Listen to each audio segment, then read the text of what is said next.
Yo, welcome to today's Feed and Read. I've got Lane alongside me. Say hi, Lane. Yo, I'm Lane. And Remy might join us at some stage. We'll see. Um, Hope you guys are doing good in your bubbles. I've just watched Tess's first edition of Feed and Read, which was awesome. Thanks, Tess. Tess is going to read Wonder, um, as you'll know, and I'm going to read picture books so that you've got a bit of variety in your lives. Hope you've got some fruit or some veggies ready to go. This story is called The Moose Belongs to Me. Um, you'll probably know that it's one of my favourites. You'll probably recognise it from the school library. I was lucky enough to be allowed to go into school over the weekend to organise a few things. So I grabbed some library books while I was there. You may well have had me read it to you before. Um, and to that, I would say or ask, would you eat chocolate twice? And your answer would be yes. And therefore, um, I can read you the same book twice or more. All right, Lane's going to have a seat and enjoy the story. It goes like this. This moose belongs to me.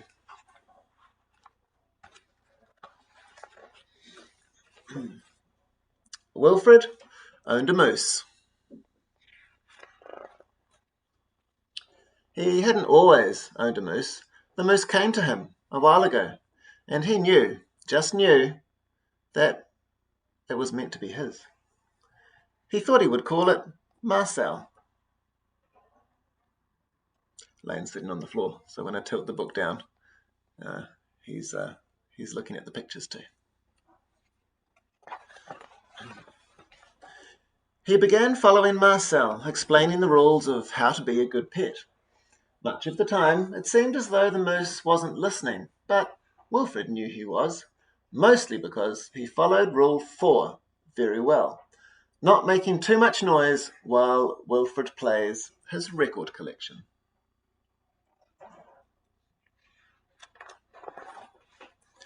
Sometimes the moose wasn't a very good pet. He generally ignored Rule 7, going whichever way Wilfred wants to go. The moose had a very good sense of direction, and Wilfred did not. And because the moose was particularly poor on Rule 7, Section B, maintaining a certain proximity to home, Wilfred quickly learned to bring some string along on their outings so he could find his way back again.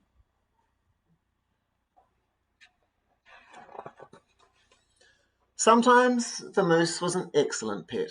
He had no trouble with Rule 11, providing shelter from the rain.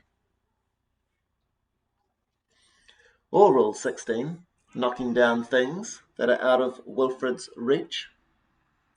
Wilfred says, "Good work."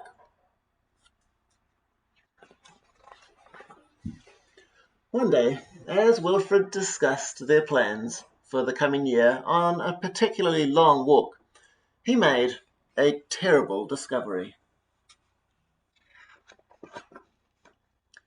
Someone else thought they owned the moose. "Rodrigo, you're back!" Wilfred was dumbstruck. This moose was Marcel, not Rodrigo. The old lady was mistaken, and Wilfred thought it only proper that he correct her. "This moose belongs to me," he explained.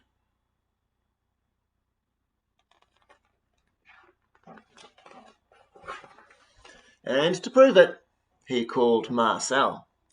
"Heel!" But the moose did not respond. He seemed more interested in the old lady. "Good, Rodrigo."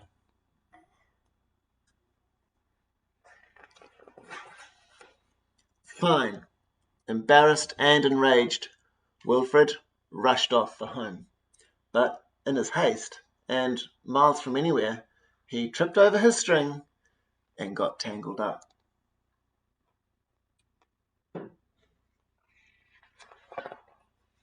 And there he lay, Wilfred was beginning to get a little bit worried.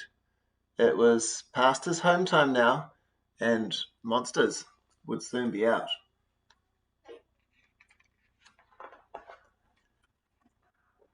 He had just ruled out the last of his options when along came the moose.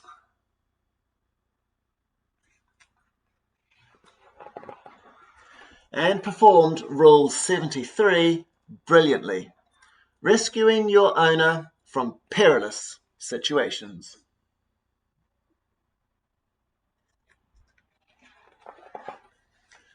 All was forgiven, and perhaps Wilfred admitted he had never really owned the moose anyway.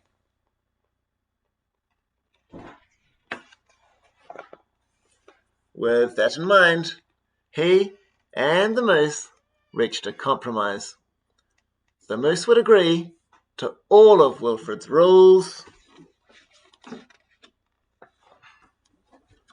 whenever it suited him. You can come in. Want to come say hi? You want to say hi? Come, Rem. Come and say bye to all the children. Here's Remy. Bye-bye. Here's Lane. Bye-bye. Bye. All right, Koto. Hope you guys are doing real well.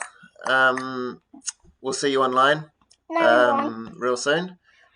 And we'll read to you again real soon as well. Sweet. Laters. Laters. Laters.